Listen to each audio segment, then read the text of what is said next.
नमस्ते। आज मैं सोच रहा हूँ कि प्रधानमंत्री मोदी साहब पूरी दुनिया का फिक्र करते हैं। कभी हिंदुस्तान में, कभी अमेरिका में, कभी किसी देश में, कभी किसी देश में। अब पीछे गए हुए थे रशिया में, रूस में, वहां का युद्ध रुकवाने के वास्ते, और शायद रुकवा ही दिया। आफ्टर बड़े आदमी हैं, इनकी बात हर एक को माननी पड़ती है, मानते हैं लोग, इज्जत करते हैं। तो मेरी समझ में यह नहीं आया कि हिंदुस्तान में मोदी साहब की बात कश्मीर वालों ने क्यों नहीं माने। वहां क्यों आज तक 370 हटने के बाद आज तक भी वहां मारकाट नहीं रुकी। कभी कहीं ब्लास्ट कर जाते हैं उग्रवादी, कभी कहीं ब्लास्ट कर जाते हैं आतंकवादी, और कभी किसी बिजनेसमैन को मार दिया, कभी किसी स्कूल टीचर को मार दिया। ये चला हुआ है। पर अमित शाह जी कहते हैं कि नहीं, अब कश्मीर में बिल्कुल शांति है। अगर शांति इसी को कहते हैं, तब तो उनके वास्ते और मेरे वास्ते शांति के लफ्ज के मतलब ही अलग अलग हो गए ना। चलो कश्मीर को छोड़ो, कश्मीरियों को तो पाकिस्तानी भड़काते होंगे शायद। पाकिस्तान ने कश्मीर में दंगे करवाने का ऐद कर रखा है, कसम खाई हुई है, आपकी भाषा में कहूँ। पर मणिपुर तो इनका अपना है। मणिपुर तो हिंदुस्तान का हिस्सा है। वहां तो कोई पीओके भी नहीं है। जहां भी है हमारी बाउंड्री है। तो मणिपुर को आज तक ये क्यों सेटिस्फाई नहीं कर सके। मणिपुर में मणिपुर के लोग आज तक क्यों परेशान है। मिजोरम भी परेशान ही है। मिजोरम में भी कोई शांति नहीं है ज्यादा। पर एक ऐसी स्टेट जहां पर राज हमारा हो, यानी हमारा का मतलब मेरा नहीं, हिंदुस्तान। और मोदी साहब इतने पॉपुलर लीडर हो कि अगर कह दिया ना कि रात को 9 बजे 9:09 पर आपने अगरबत्ती जगानी है तो अगरबत्ती जगा देंगे, मोमबत्ती जगानी है तो मोमबत्ती, पूरा हिंदुस्तान जगाता है। अगर किसी ने कह दिया कि टॉर्च लेके ना प्रधानमंत्री मोदी कहे तब, और कोई कहे तब थोड़ा, टॉर्च की फ्लैशलाइट आकाश में ऐसे ऐसे घुमाओ तो लोग वो भी कर देते हैं। तो एक ऐसा प्रधानमंत्री जिसके कहने पर लोग कुछ भी कर देते हैं,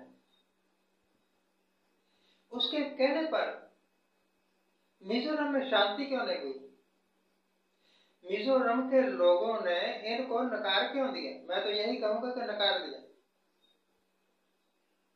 क्या वजह है कि अमित शाह जी ऑनरेबल है, होम मिनिस्टर है, इन्होंने जरूर कोशिश की होगी शांति करवाने की मणिपुर में या मिजोरम में। क्यों झगड़े होते हैं वहां, क्यों औरतों को नंगा घुमाया गया और ये कुछ नहीं कर सके। अमेरिका में ये 10 बार जा सकते हैं, पर मणिपुर में क्यों नहीं जा सकते, मिजोरम में क्यों नहीं जा सकते। क्या वजह है कि हिंदुस्तान की ही एक स्टेट, और उस स्टेट में 1.5-2 साल से अशांति, अनरेस्ट, और ना मोदी साहब कुछ कर पाए, ना अमित शाह जी कुछ कर पाए, और ना ही वहां ऐसा तो नहीं कि वहां आग लगी रहे, यही पॉलिसी हो इनकी। अदरवाइज क्या वजह है? ये सवाल पूछना पड़ता है, क्या वजह है कि मणिपुर आज भी अशांत है, कलकत्ता मतलब बंगाल, जहां पर एक लेडी डॉक्टर का बलात्कार हुआ, फिर उसको मार दिया, और वहां पर क्यों हल्लाशेरी दे रहे हैं ये बीजेपी वाले? क्या वजह कि डॉक्टरों से हड़ताल करो, आप पूरा कलकत्ता बंद करो, पूरा बंगाल बंद करो। अरे जब यूपी में कोई ऐसा कांड हो जाता है, एक लड़की का बलात्कार होता है, और फिर उसको पुलिस वाले ही जला देते हैं। आप पर क्या नाम था उसका, हाथ से क्या नाम था उसका, याद होगा आपको, मैं भूल गया। उस यूपी में ऐसी कई घटनाएं हो चुकी हैं बलात्कार की, वहां तो इतना हो हल्ला नहीं किया बीजेपी ने। कलकत्ता में ही क्यों किया, बंगाल में ही क्यों किया? मिजोरम के ऊपर क्यों चुप है? मणिपुर के ऊपर क्यों चुप है?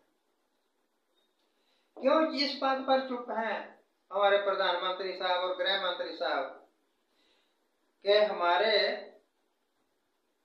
देश की सीमा के साथ साथ चाइना वाले अपने बंकर बना रहे हैं?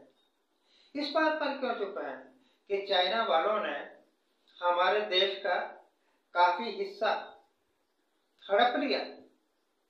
उसके बारे में प्रधानमंत्री क्यों नहीं बोलते? अगर आपकी बात रूस मान सकता है और युद्ध बंद कर सकता है, यूक्रेन मान सकता है और वो युद्ध बंद कर सकता है, मुझे हकीकत नहीं पता सचमुच बंद हुआ है या जगह पे ही मान रहे हैं, तो मणिपुर वाले आपकी बात क्यों नहीं मानते? मिजोरम वाले आपकी बात क्यों नहीं मानते? चाइना वाले आपकी बात क्यों नहीं मानते? एक धमकी दो क्या हटो। हमारे बॉर्डर के साथ साथ हम आपको कोई बंकर नहीं बनाने देंगे, कोई काम नहीं बिसाने देंगे, एकदम हट जाएंगे। क्या कहते देखो, शायद हट ही जाए, या फिर ये मान लिया जाए कि ये सब ख्याली पुलाव हैं, हकीकत में इनकी बात कोई मानता ही नहीं।